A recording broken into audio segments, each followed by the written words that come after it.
Hello student, achiever के digital platform पे आपका स्वागत है बच्चों।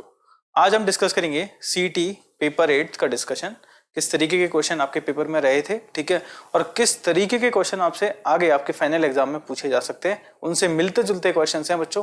तो ध्यान से सेशन को देखें और अपनी प्रिपरेशन को और बेहतर कर लें बच्चों, ठीक है। चलिए, क्वेश्चन नंबर 1। एक डिब्बे की माप 10 × 8 × 6 मीटर है। इसके संपूर्ण पृष्ठ पर 2 रुपए प्रति वर्ग मीटर की दर से रंग कराने का खर्चा ज्ञात करें, ठीक है। बच्चों ध्यान से देखें क्वेश्चन क्या कह रहा है। क्वेश्चन के हिसाब से आप देखें तो 10 × 8 × 6, तो अगर 10 देखो, डिब्बे का जो शेप है 10 × 8 × 6 दे रखा है, तो ये क्यूबॉइड शेप है, घनाभ शेप है। कौन सा शेप है? घनाभ। अच्छा, घनाभाकार है, तो बताओ ये अगर लंबाई हो गई तो ये क्या हो जाएगी? चौड़ाई, विड्थ, और ये क्या हो जाएगी? ऊंचाई। लंबाई गुणा चौड़ाई गुणा ऊंचाई, L × B × H। तो ये L × B × H का मतलब L पता चल गया आपको, B पता चल गया और H पता चल गया, ठीक है। हम लोग जैसे कमरे की माप को कहते हैं ना, 10x12 का कमरा है, तो 10x12 का मतलब 10 × 12, ठीक है। ऐसे ही तो इसको मैं कह सकता हूँ 10/8/6, मतलब जिसमें 10 लंबाई हो सकती है तो 8 क्या हो सकती है? चौड़ाई, और 6 क्या हो सकती है? आपकी ऊंचाई हो सकती है, ठीक है। चलिए, यहाँ पे संपूर्ण पृष्ठीय क्षेत्रफल, तो घनाभ के लिए क्यूबॉइड के लिए अगर मैं बात करूं इस जगह से, आपका टोटल सरफेस एरिया क्या होता है बच्चों?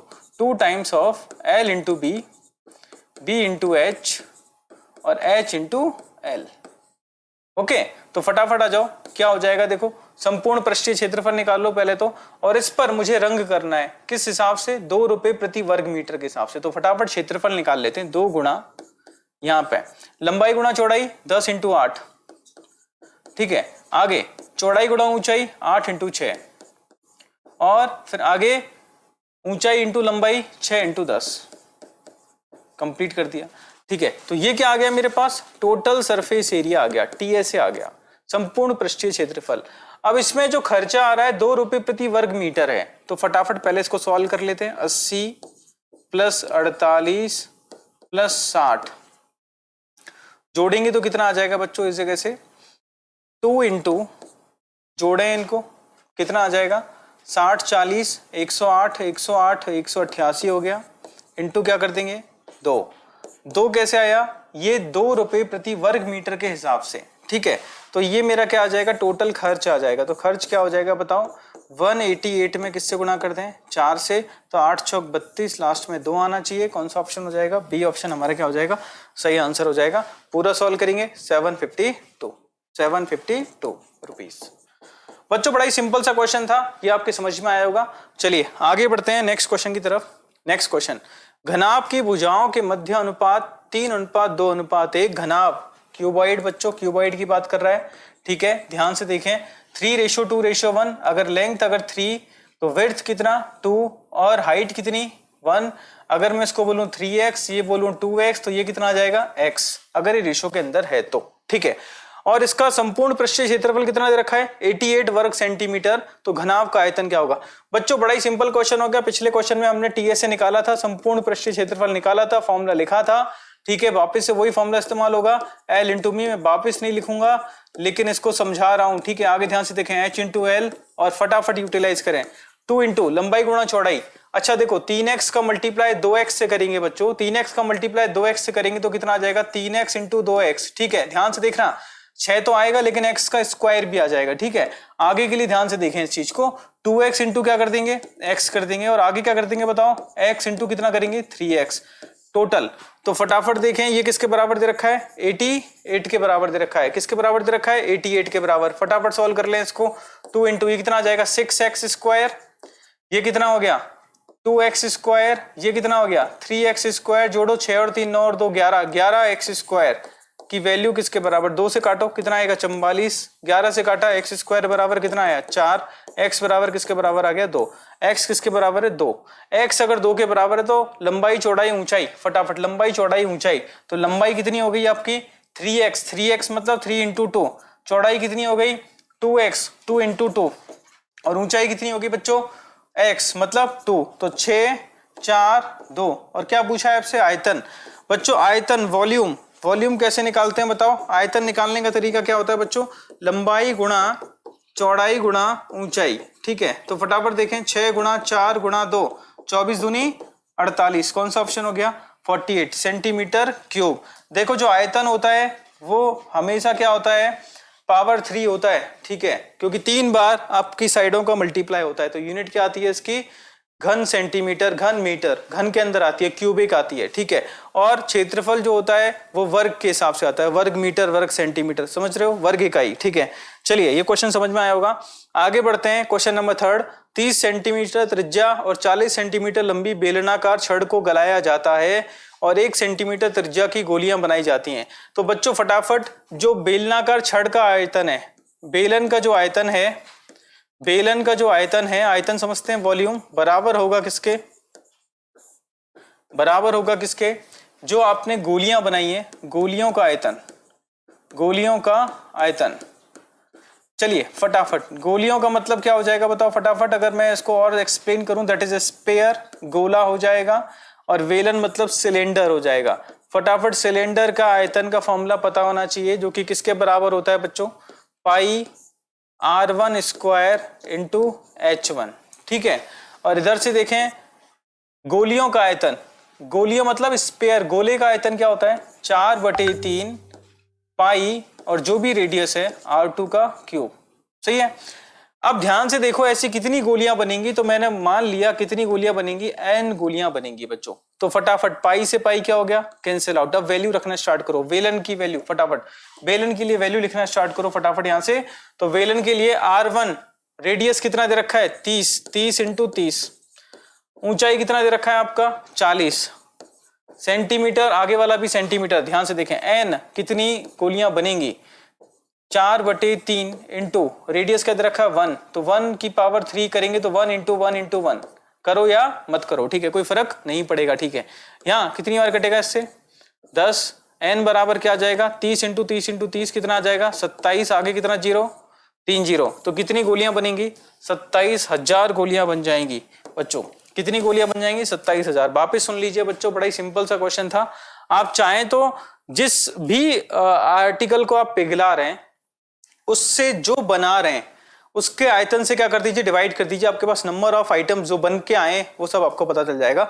मैंने इसको स्टैंडर्ड लिख दिया है भाई, वेलन का आयतन और गोलियों का आयतन कैसा रहेगा? सेम, लेकिन कितनी गोलियां बनेंगी? तो मैंने बोला n। n किसको शो कर रहा है? गोलियों की संख्या को। किसको शो कर रहा है? गोलियों की संख्या को, ठीक है। तो यहां से गोलियों की संख्या अगर कितनी है? n, तो बताओ एक गोली इतने की कितनी गोलियां बनी? n, तो n की वैल्यू आपके पास आ गई बच्चों, ठीक है। आगे बढ़ते हैं नेक्स्ट क्वेश्चन की तरफ। 2 सिलेंडर की त्रिज्या का अनुपात, 2 सिलेंडरों की त्रिज्या का अनुपात, तो यहां से आप लिख सकते हैं R1/R2 का रेशियो किसके बराबर दे रखा है? 2/1 के बराबर। उनकी ऊंचाई का अनुपात H1/H2 किसके बराबर दे रखा है? 3/2 के बराबर। उनके आयतन का अनुपात, आयतन वॉल्यूम 1/वॉल्यूम 2 ये पूछा है। तो बताओ सिलेंडर का आयतन क्या होता है? सिलेंडर का आयतन क्या होता है? पाई R1 का स्क्वायर इंटू H1, सेम पाई R2 का स्क्वायर इंटू H2। चलो पाई से पाई क्या हो गया? Cancel out. R1/R2 का होल स्क्वायर हो जाएगा। R1/R2 कितना है? 2, 2/1 का क्या कर दीजिए? वर्ग कर दीजिए। H1/H2 कितना है? 3/2। हल करें कितना आएगा? 4/1 इंटू 3/2, कितना आ जाएगा आंसर इस जगह से? 6/1। तो दोनों के वॉल्यूम आयतन की मध्य अनुपात कितना हो गया? 6:1। कौन सा ऑप्शन हो गया? ए ऑप्शन बच्चों। चलिए आगे बढ़ते हैं नेक्स्ट क्वेश्चन। यदि एक गोलक का आयतन, गोलक वर्ड समझते हो? स्पेयर बोला गया साफ साफ, स्पेयर के जो आयतन है वो संख्यात्मक रूप से उसके पृष्ठीय क्षेत्रफल के बराबर है। तो फटाफट बताओ स्पेयर, गोले, गोले के आयतन का फॉर्मूला, गोले का आयतन फटाफट बताएं। गोले का आयतन क्या होता है बच्चों? आप बोलेंगे गोले का आयतन होता है 4/3 पाई R3। ओके, और इसका पृष्ठीय क्षेत्रफल क्या होगा बताओ? TSA। अब ये तो वॉल्यूम हो गया, ये इसका संपूर्ण पृष्ठीय क्षेत्रफल। संपूर्ण पृष्ठीय क्षेत्रफल कितना होता है? अगर ध्यान से देखें तो वो होता है 4 पाई R²। एक ही गोले की बात हो रही है तो रेडियस कैसी रहेगी? सेम। बराबर है तो बराबर कर दिया। देखो पाई से पाई कैंसिल आउट, 4 से 4 कैंसिल आउट, तो R³ बराबर, एक और चीज ध्यान से देखें, ये R⁻² से R⁻³ एक बार कट जाती है, मतलब 2 बार कट जाएगा, R बच जाएगा, तो R की वैल्यू किसके बराबर आई? 3। R 3 आया। अच्छा देखो यहाँ पर है ना यूनिट कुछ भी नहीं है, ऑप्शन के अनुसार यूनिट की तरफ जाएंगे। अगर सभी सेंटीमीटर के अंदर है तो आर कैन बी 3 सेंटीमीटर, अगर सभी मीटर में होते तो आर कैन बी 3 मीटर। लेकिन मेरे से पूछा है डायमीटर, व्यास पूछा है। तो व्यास क्या होता है बच्चों, आप सभी लोग जानते हैं। डायमीटर क्या होता है, 2 टाइम्स ऑफ आर होता है, तो 3 गुना क्या हो जाएगा 2। ऐसा करने पर कितना आ जाएगा 6। कौन सा ऑप्शन हो जाएगा, बी ऑप्शन मेरा क्या हो जाएगा सही आंसर होगा बच्चों। ये मेरा क्वेश्चन नंबर 5 था। चलिए आगे बढ़ते हैं क्वेश्चन नंबर 6 की तरफ। एक सिलेंडर और शंकु के तले की त्रिज्या क्या है, समान है, और उनके आयतन भी क्या है समान, तो ऊंचाई के मध्य अनुपात ज्ञात करें। ठीक है, चलिए ध्यान से देखें बच्चों, क्या किसके समान है, आयतन समान है। किस किस का, सिलेंडर का। सिलेंडर मतलब बेलन, बेलन का क्या आयतन, और किसका, शंकु का आयतन। शंकु का आयतन, आयतन वर्ड का मतलब समझना फटाफट। चलिए आयतन फॉर्मूला देख लें फटाफट, क्या होता है बेलन का, पाई r1 स्क्वायर इंटू h1। ठीक है, शंकु, शंकु का क्या होता है 1/3 पाई r2 का स्क्वायर इंटू h2। चलिए दोनों क्या है, आयतन समान है, समान कर दिया। दूसरी जानकारी, सिलेंडर और शंकु के तले की त्रिज्या समान है। इसका मतलब r1 बराबर क्या दे रखा है, r1 बराबर क्या दे रखा है r2, तो r1 r2 बराबर है, तो एक दूसरे को क्या करेंगे, काट देंगे, पाई से pi cancel out. h1 upon h2 किसके बराबर आया, 1/3। तो h1 अपॉन h2 किसके बराबर है, 1/3। कौन सा option, D option. D option मेरा क्या हो जाएगा, आंसर हो जाएगा बच्चों। आगे बढ़ते हैं क्वेश्चन नंबर 7 की तरफ।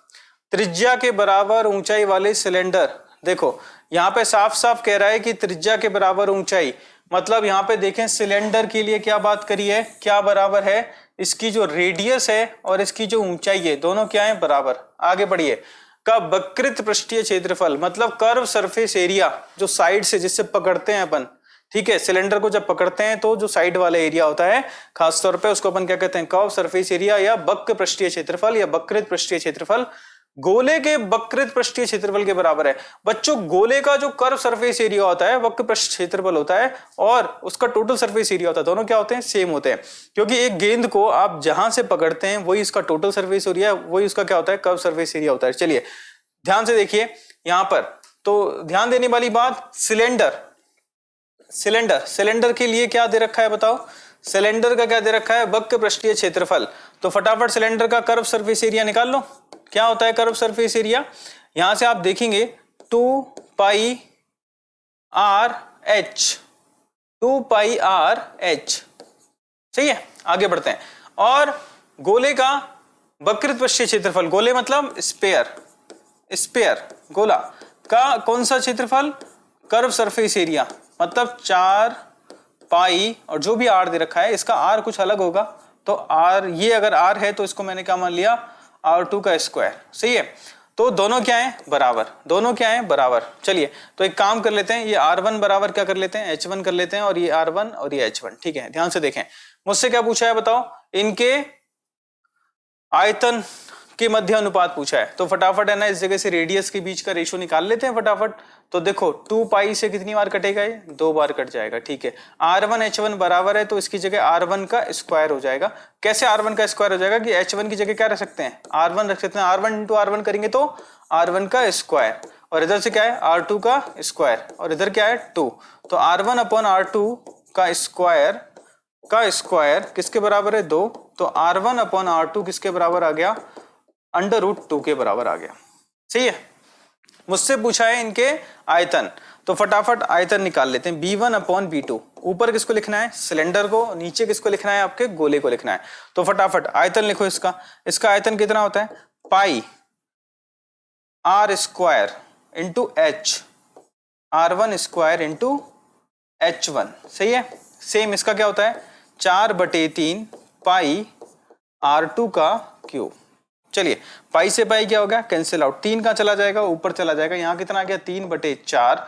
ध्यान से देखें h1 और r1 बराबर थे, तो इसकी जगह r1 रख सकते हैं, तो ये r1 का क्यूब अपॉन r2 का क्यूब हो जाएगा। ये क्या हो जाएगा, r1 का क्यूब अपॉन r2 का क्या हो जाएगा, क्यूब हो जाएगा। बच्चों ध्यान से देखो 3/4 की जगह कितना रखना है, 3/4, r1 अपॉन r2 का क्यूब करो भाई, इसका क्यूब करेंगे तो बताओ √2 का क्यूब कितना हो जाएगा, 2√2 अपॉन 1, 2 से कितनी बार कट गया, 2 बार, फिर √2 से कितनी बार कटा, √2, तो 3 अपॉन √2। कौन सा ऑप्शन हो गया, सी ऑप्शन, 3 अपॉन √2। बच्चों तो यहाँ पर जो आपको सीखना था, यहाँ पे सिर्फ 2 फॉर्मूले सीखने हैं, ठीक है। एक तो आयतन का फॉर्मूला ऑलरेडी अपन देख चुके हैं, ठीक है, और यहाँ से रेडियस का रेशियो कहीं ना कहीं मैंने क्या किया, प्रिपेयर किया और उसको मैंने आगे यूटिलाइज किया। इसको आप वापस देख सकते हैं, बड़ा ही सिंपल सा क्वेश्चन था। चलिए बच्चों आगे बढ़ते हैं, क्वेश्चन नंबर 8 की। धातु के 3 ठोस घनों जिसकी भुजाएं कितनी दे रखी है, 6 सेंटीमीटर, 8 सेंटीमीटर, 10 सेंटीमीटर को पिघलाकर नए ठोस के रूप में ढाला जाता है तो नई घन की भुजा, ठीक है। तो देखो आयतन दोनों स्थिति में वॉल्यूम क्या रहेगा, समान रहेगा। वॉल्यूम क्या रहेगा, समान रहेगा।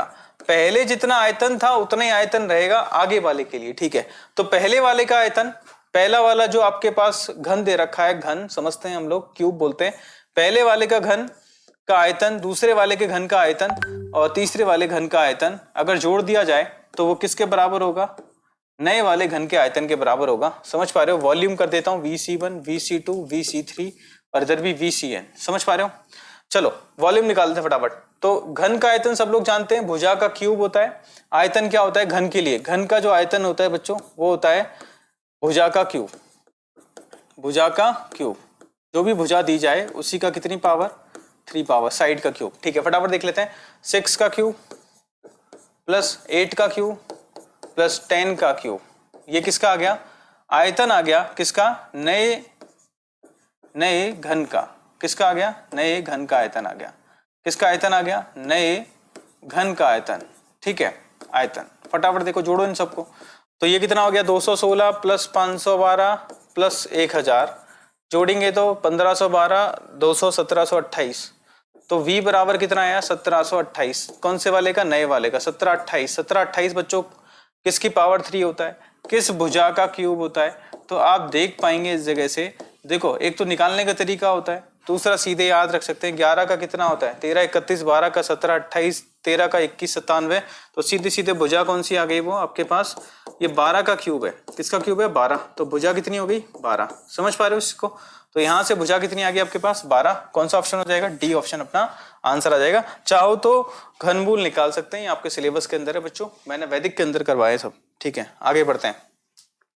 एक गोले की त्रिज्या को दुगना कर दिया जाए तो बताओ नए आयतन व पुराने आयतन में, ठीक है। बच्चों बड़ा ही सिंपल सा क्वेश्चन है, आयतन पूछ रहा है गोले का। गोले का आयतन क्या होता है बच्चों, फटाफट देखें, ये होता है 4/3 पाई r क्यूब होता है। तो यहाँ पर ये दोनों कांस्टेंट है, रेडियस की पावर कितना किया है, 3 किया है। अगर डबल कर दिया है, दुगना कर दिया है, तो देखो फटाफट देखें, पहले और बाद में, ये मैंने परसेंटेज के अंदर भी बताया था, दुगना कर दिया तो इसका मतलब कितना है, पहला अगर 1 था तो अब 2, फिर से 1, फिर 2, फिर 1, फिर 2, फिर क्या करो, पहले का आपस में गुणा करो 1, नए का आपस में गुणा करो, कितना है 8। तो पहले से अब जो रेशियो है वो कितना हो गया, 1:8। लेकिन यहाँ किससे किससे पूछा है, न्यू का ओल्ड से पूछा है, तो आंसर आ जाएगा उल्टा। क्या आ जाएगा, 8:1। क्या आंसर आ जाएगा बच्चों, 8:1। तो मेरा आंसर आ जाएगा कौन सा बच्चों, यहां से जब देख पा रहे हैं हम लोग, आंसर आएगा बी ऑप्शन। क्या आ जाएगा, बी ऑप्शन हमारा क्या होगा, आंसर होगा। चलिए आगे बढ़ते हैं क्वेश्चन नंबर 10 की तरफ। क्वेश्चन नंबर 10 देखें फटाफट। एक शंक्वाकार बर्तन जिसका व्यास 10 सेंटीमीटर, ऊंचाई 48 सेंटीमीटर है, पानी से लबालब भरा हुआ है। यदि इस पानी को एक ऐसे बेलनाकार बर्तन जिसका आंतरिक अर्धव्यास 20 सेंटीमीटर में उड़ेल दिया जाए तो इस बर्तन में पानी कितनी ऊंचाई तक जाएगा। तो बता देखो, यहां से आयतन निकालेंगे हम लोग, किस किस का, एक तो शंकु का और दूसरा आयतन किसका निकालेंगे बताओ, बेलन का। दोनों कैसे रहेंगे, बराबर, क्योंकि लिक्विड, ये जितना शंक्वाकार बर्तन का मतलब ऐसे मान लो कि इस तरीके से बाल्टी का जो शेप होता है, अगर उसको थोड़ा सा और क्या कर दें, कॉर्नर्स, हालांकि बाल्टी को तो अपन है ना छिन्नक बोलते हैं, इस जगह फ्रस्ट्रम बोलते हैं, लेकिन नॉर्मली शेप देख लें इसको। तो इसका जो आयतन है और बेलन का आयतन है, उसमें जितना लिक्विड भरा है उतना ही लिक्विड किसमें होना चाहिए, बेलन के अंदर होना चाहिए। तो ये पूरा हाइट तक भरा हुआ है, तो इसमें कितनी ऊंचाई तक जाएगा ये पूछना चाह रहा है। तो आयतन निकाल लेते हैं। आयतन का फॉर्मूला पता है सबको, क्या होता है, 1/3 पाई r1 का स्क्वायर इंटू h1। सही है, इधर आ जाओ, इसके लिए बात करते हैं। आयतन क्या होता है, पाई r2 का स्क्वायर इंटू h2। ठीक है, चलो पाई से पाई क्या हो गया, कैंसिल आउट। फटाफट देखें, r1 अच्छा रेडियस नहीं दे रखा है, व्यास दे रखा है, तो रेडियस कितना हो जाएगा 5 सेंटीमीटर। ठीक है, ऊंचाई कितनी दी है 48। फटाफट पुट करना स्टार्ट करो। 1/3 R1 मतलब 5 इंटू 5, H1 कितना है 48 बराबर R2 देखें फटाफट कितना है अर्धव्यास। अर्धव्यास का दूसरा मतलब रेडियस ही होता है। अर्धव्यास का दूसरा मतलब क्या होता है रेडियस होता है। क्या हो जाएगा 20 गुणा 20 इंटू कितना है H2। ठीक है, चलो यहाँ पे कट करें। 5 से कितनी बार कटेगा ये 4 बार। 5 से कितनी बार कटेगा ये 4 बार। 4 इंटू 4 16। 16 से कितनी बार कटेगा 3 बार। 3 से 3 गया। H2 बराबर कितना आया 1। यूनिट क्या है सेंटीमीटर। तो मेरा आंसर आएगा 1 सेंटीमीटर। क्या आंसर आ जाएगा बी ऑप्शन 1 सेंटीमीटर बच्चों। ठीक है बच्चों, आगे बढ़ते हैं क्वेश्चन नंबर 11 की तरफ। बड़ा ही सिंपल सा क्वेश्चन है। यहां पर आपसे कुछ एक्सटीरियर एंगल दे रखे हैं, कुछ आपसे पूछा है, वो सब चर्चा करते हैं फटाफट। एंगल ABD दे रखा है 110 डिग्री। एंगल AC दे रखा है 105 डिग्री। आपसे BAC पूछा है, कौन सा वाला, ये वाला पूछा है। ये वाला क्या होगा। चलिए बच्चों, इसको निकालने के कई सारे तरीके। ठीक है, आप ये 105 है तो ये कितना हो जाएगा बच्चों, क्योंकि एक सरल रेखा पे बनने वाले कोण कितना होता है पूरा 180 होता है।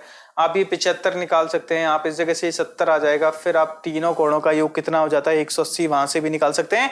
या आप क्या कर सकते हैं बच्चों, इस जगह ध्यान से देखें, अगर ये 110 है और ये वाला कोण कितना आ जाएगा बच्चों, अगर एनालिसिस करेंगे इस जगह से तो आप इसको देख पा रहे हैं। देखो दो तरीके से, या तो ये दोनों का एक्सटीरियर ये लगा दो या इन दोनों का एक्सटीरियर ये लगा दो। ये तुम्हारे ऊपर डिपेंड करता है आप किसके साथ जाना चाह रहे हैं। ठीक है, तो फटाफट देखें ये कितना हो गया 75 हो गया। इंक चेंज कर लेता हूं। ये कितना हो गया 75 हो गया। चलिए 75 में क्या जोड़ें कि 110 आ जाए। 75 में क्या जोड़ें कि 110 आ जाए, तो कितना जोड़ना पड़ेगा 35 जोड़ना पड़ेगा। तो x बराबर कितना 35। ठीक है, इसके हिसाब से जाएंगे तो भी कर सकते हैं। और त्रिभुज के तीनों कोणों का योग 180 डिग्री होता है, वो भी आप कंसेप्ट लगा सकते हैं। चलिए आगे बढ़ते हैं नेक्स्ट। यदि त्रिभुज के तीन कोण इतना इतना है तो त्रिभुज कैसा होगा। चलिए, तो आप जानते हैं सब लोग कि त्रिभुज के तीनों कोणों का योग किसके बराबर होता है। त्रिभुज के तीनों कोणों का योग किसके बराबर होता है 180 डिग्री के बराबर। जोड़ो फटाफट। 2x/3 प्लस 30 डिग्री किसके बराबर 180। 180 फटाफट जोड़ें। 15 और ये कितना दे रखा है 6। 21 और 30 कितना हो गया 51। 51 इसमें से कम करना है। 51 इसमें से क्या करना है कम करना है। तो राइट साइड में 180 डिग्री में से कितना कम कर दो 51 कम कर दो। ठीक है, इधर जोड़ो इनको, कितना हो जाएगा बताओ फटाफट। तो ये हो जाएगा x और 2x/3 कितना हो जाएगा, ये हमारे पास हो जाएगा 5/3x। ठीक है, या इन सबको सीधे सीधे जोड़ लो, x plus 6x/5 plus 2x/3। Clear है, एलसीएम लेके भी कर सकते हैं सवाल। कितना आ जाएगा 15। तो ये 15x हो गया, ये कितना हो गया 18x हो गया, और ये कितना हो गया इस जगह से 10x हो गया। ठीक है, किसके बराबर है, हल करेंगे इस जगह से कितना आएगा 129 डिग्री। ठीक है, हल करें। 15 10 25 25 और 8 33 और 10 43। 43 x/15 किसके बराबर दे रखा है 129 के बराबर दे रखा है। फटाफट इसको कितनी बार कट करेंगे 3 बार। तो कितना आ जाएगा x बराबर कितना आ गया 45 डिग्री। x बराबर अगर 45 डिग्री है, x 45 है तो ये कितना हो गया बताओ। अगर x 45 है तो ये कितना हो गया 45 और 15। 45 और 15 कितना हो गया इस जगह से 60 हो गया। ठीक है, इसको देखें फटाफट।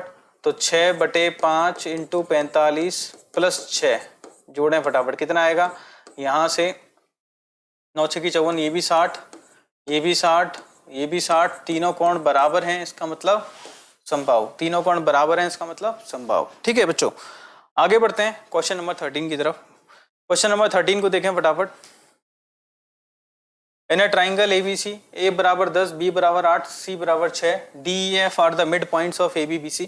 बच्चों बड़ा ही सिंपल सा फंडा है, मिड पॉइंट्स मैंने कंसेप्ट बताया था आपको।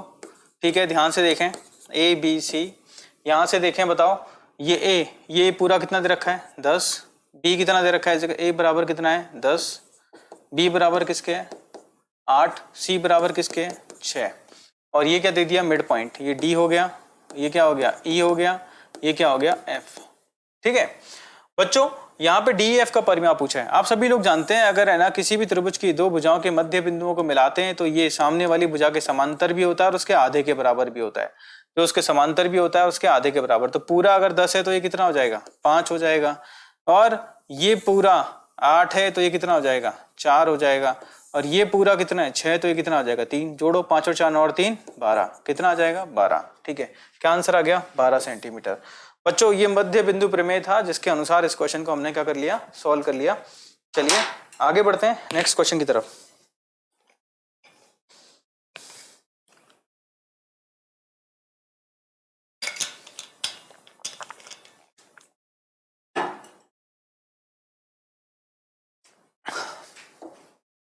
नेक्स्ट क्वेश्चन, त्रिभुज एबीसी एक त्रिभुज है, डी एफ भुजा बीसी सी ए बी के मध्य बिंदु हैं।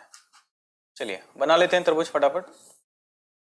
ए बी सी, डी किसका है बीसी का, ठीक है, और ई किसका है सी ए का, और ये किसका ए बी का। ठीक है, मध्य बिंदु है बच्चों। मध्य बिंदु के ऊपर हमने पहले भी पिछले क्वेश्चन में भी काम किया। तो ये जो भुजा बनती है सामने वाली भुजा के क्या होती है बताओ, समांतर और उसके आधे के बराबर होती है। त्रिभुज के क्षेत्रफलों के मध्य अनुपात ज्ञात करें। बड़ा ही सिंपल है बच्चों, यहां से ये और ये कितने 4 आपको ट्रायंगल दिख रहे हैं, ठीक है। तो चारों का क्षेत्रफल क्या होता है बराबर होता है। चारों का क्षेत्रफल क्या होता है बराबर होता है। चारों का क्षेत्रफल अगर बराबर है तो हमसे पूछा किसका किससे है बताओ, एबीसी का। एबीसी का किसके रिस्पेक्ट में, डीएफ के रिस्पेक्ट में। तो देखो डीएफ इसका कितना है 1/4 है। तो आप फटाफट क्या कह सकते हैं इस जगह से, यहाँ तो त्रिभुज एबीसी लिख लो, और ये कितना हो जाएगा इसका 1/4 हो जाएगा किसका, त्रिभुज एबीसी का। तो फटाफट इस जगह से क्षेत्रफल निकाल लें, रेशियो आ जाएगा कितना आ जाएगा 4:1। क्या आ जाएगा 4:1। कौन सा ऑप्शन, सी ऑप्शन। कौन सा ऑप्शन हो जाएगा बच्चों, सी ऑप्शन। चलिए आगे बढ़ते हैं नेक्स्ट क्वेश्चन की तरफ। त्रिभुज एबीसी की माध्यिकाएं ADBECF क्रमशः 18, 24, 30 सेंटीमीटर लंबी है। तदनुसार इस त्रिभुज का क्षेत्रफल कितना सेंटीमीटर होगा। बड़ा बच्चों बड़ा ही अच्छा क्वेश्चन है बच्चों, ध्यान से देखें।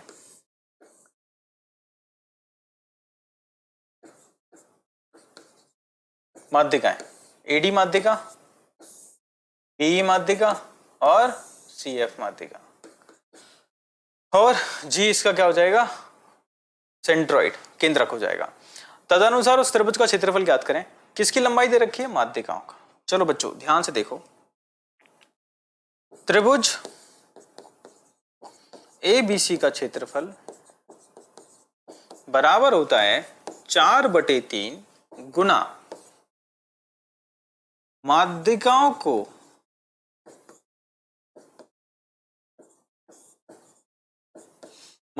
को लेकर बनाए गए त्रिभुज का क्षेत्रफल। बच्चों ये थ्योरम आती कहां से है, अपोलिनियस थ्योरम। माध्यिकाओं को लेकर बनाए गए त्रिभुज का क्षेत्रफल अपोलिनियस थ्योरम के थ्रू। अपोलिनियस थ्योरम क्या होता है, किसी भी त्रिभुज के अंदर माध्यिका की लंबाई ज्ञात करने का एक तरीका होता है। अगर मैं उस थ्योरम को अगर यूटिलाइज करूं तो हमारे पास एक माध्यिका की लंबाई ज्ञात करने का एक कहीं ना कहीं एक फॉर्मूला, एक कहीं ना कहीं अपने पास इक्वेशन बनता है। ऐसे दूसरे वाले का, ऐसे तीसरे वाले को, तीनों इक्वेशन को जोड़ते हैं तो वहां से कंक्लूजन निकल के आता है कि अगर त्रिभुज एबीसी का क्षेत्रफल अगर आपको निकालना है या बात करें तो AB, BC और CD को लेकर बनाए गए त्रिभुज का क्षेत्रफल अगर निकालना है तो वो 4/3 गुना होता है माध्यिकाओं को लेकर बनाए गए त्रिभुज के क्षेत्रफल के बराबर। ठीक है, अब माध्यिकाओं को लेकर के अगर मैंने त्रिभुज बनाया, माध्यिकाओं को लेकर के त्रिभुज बनाया तो माध्यिकाओं की लंबाई क्या दे रखी है, माध्यिकाओं की लंबाई क्या दे रखी है, तो माध्यिका दे रखी है आपके पास 18 सेंटीमीटर, 24 सेंटीमीटर, और ये कितनी दे रखी है 30 सेंटीमीटर। बच्चों ध्यान से देखो, इनका रेशियो देखो, रेशियो कितना आ रहा है बताओ फटाफट, 3, 4, 5। इसका मतलब ये कौन सा त्रिभुज बना सकती हैं, समकोण त्रिभुज बना सकती हैं। समकोण त्रिभुज बना सकती हैं, इसका मतलब अगर 18 इसका क्या है आधार, 24 इसकी क्या है लंब, तो 30 क्या हो जाएगा इसका कर्ण। तो बताओ इसको लेकर के, तो 4/3 की जगह तो 4/3 हो गया, इसको लेकर के बना त्रिभुज, इसका क्षेत्रफल क्या हो जाएगा 1/2 आधार गुणा ऊंचाई। अगर आपको राइट एंगल ट्राइंगल नहीं दिखाई देता तो आप हीरोज फॉर्मूला लगाते। कौन सा फॉर्मूला लगाते? Heroes formula. हीरोज फॉर्मूला के अनुसार भी इसको सॉल्व कर सकते थे। अब सॉल्व कर लेते हैं। 3 दूनी 6, 6 चौक 24, 18 चौक 72, 72 गुणा 4 कर देंगे, क्या आ जाएगा आंसर? 288। कौन सा ऑप्शन हो जाएगा मेरे पास? सी ऑप्शन मेरे पास क्या हो जाएगा बच्चों? आंसर हो जाएगा। सी ऑप्शन मेरा क्या हो जाएगा? आंसर हो जाएगा। बच्चों बड़ा ही सिंपल सा क्वेश्चन था, लेकिन कॉन्सेप्ट आपको दिमाग में रखना है। ये कॉन्सेप्ट आपके बहुत सारे क्वेश्चंस में पूछा जाता है और ये प्रीवियस ईयर के अंदर भी आया हुआ क्वेश्चन है। ठीक है बच्चों, अब आते हैं क्वेश्चन नंबर 16 की तरफ। क्या बोला है क्वेश्चन में? क्वेश्चन में बोला जा रहा है जी ए बी सी का क्या है? केंद्रक है। माध्यिका एडी और बी समकोण पर प्रतिच्छेद करती हैं। तो फटाफट एक त्रिभुज बना लेते हैं। फटाफट एक त्रिभुज बना लेते हैं बच्चों। त्रिभुज बना लिया हमने ए बी सी। ए बी सी कौन कौन सी? एडी माध्यिका और बी माध्यिका। किस पे? जी यहाँ पे बिंदु है। कितना है बताओ? ये 90 डिग्री है बच्चों। अगर ये 90 डिग्री है बच्चों तो ध्यान से देखो, ये वाला कोण भी कितना होगा? 90 डिग्री होगा। और अगर ये केंद्रक है तो किस अनुपात में बांटेगा? 2:1 में माध्यिका को बांटेगा। इधर भी 2:1 में बांटेगा। ठीक है, आपको क्या दे रखा है? एडी की लंबाई कितनी दे रखी है? एडी किसके बराबर है बताओ? 9 सेंटीमीटर के बराबर है। तो फटाफट अगर मैंने आपसे पूछा एजी निकाल लो, तो एजी क्या हो जाएगा बताओ फटाफट? 9 का कितना पार्ट है? 2/3 पार्ट। तो आप क्या बोलेंगे बताओ फटाफट? ये कितना हो गया? 6 सेंटीमीटर हो गया। और इसी तरीके से अगर बीजी निकालना पड़ गया तो बीजी किसके बराबर आ जाएगा बताओ फटाफट? कितना आ जाएगा? बीजी कितना दे रखा है आपके सामने? पूरा बीई कितना दे रखा है? 12 सेंटीमीटर। तो बताओ 12 इंटू कितना है? 2/3 पार्ट। कितना आ जाएगा इस जगह से? 8। फटाफट देखें इस जगह। सोचने वाली बात क्या है कि आपके पास बीजी किसके बराबर दे रखा है बच्चों? बीजी किसके बराबर दे रखा है? बीजी किसके बराबर दे रखा है? इस जगह ध्यान से देखें। इसको मैं थोड़ा सा और साफ सुथरा बना देता हूं। देखो फटाफट, ये जी हो गया। ठीक है, अब ध्यान से देखें, बीजी किसके बराबर दे रखा है? ये भी कोण कितना है? 90 डिग्री है। ध्यान से देखो, बीजी किसके बराबर दे रखा है? 8। ये किसके बराबर दे रखा है बच्चों? 6। ठीक है, चलो आगे पूछा है लेंथ ऑफ एबी। एबी की लंबाई, तो ये 90 डिग्री है। तो पाइथागोरस थ्योरम लगा दो। 6 8 कितना हो जाएगा? 10। तो एबी किसके बराबर आ गया? 10 सेंटीमीटर के बराबर आ गया। एबी किसके बराबर आ गया? 10 सेंटीमीटर के बराबर आ गया। अगर आपको नहीं समझ में आए तो आप क्या करना? 8 का स्क्वायर प्लस 6 का स्क्वायर बराबर एबी के स्क्वायर के बराबर करना, तब एबी निकालना, तब भी एबी किसके बराबर आएगा? 10 के बराबर आएगा। ठीक है बच्चों, आगे बढ़ते हैं नेक्स्ट क्वेश्चन की तरफ। क्वेश्चन नंबर 17, त्रिभुज एबीसी में डी और ई भुजा एबी और एसी के दो मध्य बिंदु हैं। त्रिभुज एबीसी कौन कौन? डी भुजा एबी और भुजा एसी का मध्य बिंदु है। मिला दिया। बीएसी किसके बराबर है? 40। बीएसी किसके बराबर है? 40। ठीक है, एबीसी किसके बराबर है? 65। ये 65 के बराबर है। तो बताओ 60 65 105, तो ये कितना हो गया? 75 हो गया। ठीक है, और मुझे पता है अगर ये मध्य बिंदु है तो ये इसके क्या है? समांतर है। समांतर है तो ये 75, तो ये दोनों का कोणों का योग कितना होना चाहिए? 180 होना चाहिए। तो ये कितना हो जाएगा? 105। क्योंकि हमसे पूछा क्या गया है? कोण सीईडी ज्ञात करो। तो सीईडी किसके बराबर है? 105 के बराबर है। क्या आंसर आ जाएगा बच्चों मेरे पास? डी ऑप्शन मेरा क्या आ जाएगा? आंसर आ जाएगा। डी ऑप्शन मेरा क्या आ जाएगा? आंसर आ जाएगा। चलिए आगे बढ़ते हैं। इन त्रिभुज, इसमें दे रखा है बच्चों, फिगर आपको दिखाई दे रहा है अच्छे से। ठीक है, तो फटाफट देखें इसमें एडी किसके बराबर है? एडी किसके बराबर है? 11 सेंटीमीटर के बराबर है। ठीक है, एबी किसके बराबर है? पूरा एबी 18 सेंटीमीटर। फटाफट देखें। और एई किसके बराबर है? 9 सेंटीमीटर के बराबर है। ठीक है, और ईसी आपसे पूछा है। ईसी आपसे कहीं ना कहीं क्या किया है? पूछा है। ईसी आपसे क्या किया गया है? पूछा गया है। चलो आगे ध्यान से देखते हैं बच्चों। देखो, दो त्रिभुज आपको दिखाई दे रहे हैं। मैं दोनों त्रिभुज को एक बार बना देता हूं। एक त्रिभुज आपको इनिशियली दिखाई दे रहा है, कौन सा? एबीसी। A B C. ये कोण कितना है? 57। ये कोण ए, ये पता नहीं। ठीक है, दूसरा त्रिभुज आपको दिखाई दे रहा है। देखो ये 123 है बच्चों, तो ये कितना हो जाएगा? अगर ये 123 है तो बच्चों ये कितना हो जाएगा? चेंज कर देता हूँ, ये कितना हो जाएगा 57 डिग्री हो जाएगा। क्या हो जाएगा 57 डिग्री। तो त्रिभुज को थोड़ा रीशफल कर लो, रीशफल करेंगे तो बताओ ए ई डी, ए ई डी, ए ई डी, ये वाला कोण कितना है 57, ये कोण क्या है ए। अगर आप ध्यान से देखें दोनों त्रिभुज समरूप हो गए, दोनों त्रिभुज क्या हो गए समरूप हो गए, समरूप हो गए तो संगत भुजाओं का अनुपात क्या होगा बराबर होगा। ए बी किसके बराबर दे रखा है 18 दे रखा है, ए ई किसके बराबर दे रखा है इस जगह से 11 के बराबर दे रखा है, और साथ के साथ आपको नहीं ए ई किसके बराबर दे रखा है 9 के बराबर दे रखा है, ए ई दे रखा है आपको 9 के बराबर, ए ई दे रखा है किसके बराबर 9 के बराबर दे रखा है, ए डी किसके बराबर दे रखा है 11 के बराबर दे रखा है, और आपसे पूछा क्या गया है ईसी की लंबाई पूछिए, एसी आपको नहीं पता, ठीक है। फटाफट संगत भुजाओं के मध्य अनुपात निकालो, तो ए बी अपॉन ए ई बराबर होगा बच्चों ए सी अपॉन ए डी। चलो ए बी किसके बराबर है 18, ए ई मुझे नहीं पता, नहीं दे रखा है 9, ए सी नहीं पता, और ए डी किसके बराबर दे रखा है 11 के बराबर। हल करो फटाफट कितना आ जाएगा, ए सी बराबर किसके आया, ए सी किसके बराबर आ गया बच्चों इस जगह से ध्यान से देखें, AC किसके बराबर आ गया अपने पास 22 सेंटीमीटर के बराबर आया। AC अगर 22 सेंटीमीटर है, AC अगर 22 सेंटीमीटर है जिसमें AE कितना है 9, तो बताओ 22 में से अगर 9 घटा देंगे तो कितना आ जाएगा 13। क्या आंसर आ जाएगा हमारे पास, EC किसके बराबर आया 13 सेंटीमीटर के बराबर बच्चों। चलो आगे बढ़ते हैं। दोनों भुजाएं समांतर दे रखी हैं बच्चों, ट्राइंगल को मैं फटाफट बना देता हूँ, बड़ा ही सिंपल सा केस है, सिमिलरिटी का केसेस है, बहुत सिंपल से A B C, ये क्या दे रखा है आपका मध्य बिंदु डी ई, मध्य बिंदु नहीं है लेकिन समांतर है, ये इसके क्या है समांतर है। फटाफट देखो ये कितना दे रखा है अपने पास x, ये x माइनस कितना है 2, और ये कितना दे रखा है x प्लस 2, और ये कितना दे रखा है x माइनस 1। देखो बच्चों यहां से दो त्रिभुज आपको क्या दिखाई दे रहे हैं, एक तो त्रिभुज A D E is similar to triangle A B C, तो करस्पॉन्डिंग साइड रेशियो कैसा होगा समान होगा। बच्चों सी एन डी लगा करके भी खत्म कर सकते हैं इस क्वेश्चन को, आप फटाफट बोलेंगे x upon x minus 2 is equal to x plus 2 upon x minus 1। अब या तो ऑप्शन पुट कर लेना इसमें से, या आप कॉम्पोनेंडो डिविडेंडो लगा देना, किसी एक में से किसी एक को घटा देना। मैंने योगांतर अनुपात लगा दिया है, x की जगह क्या रखा है x रखा है, ठीक है ध्यान से देखें, और नीचे वाले में से घटा दिया है, नीचे वाले में से क्या कर दिया घटा दिया, तो नीचे क्या दिखाई देगा -2 दिखाई देगा।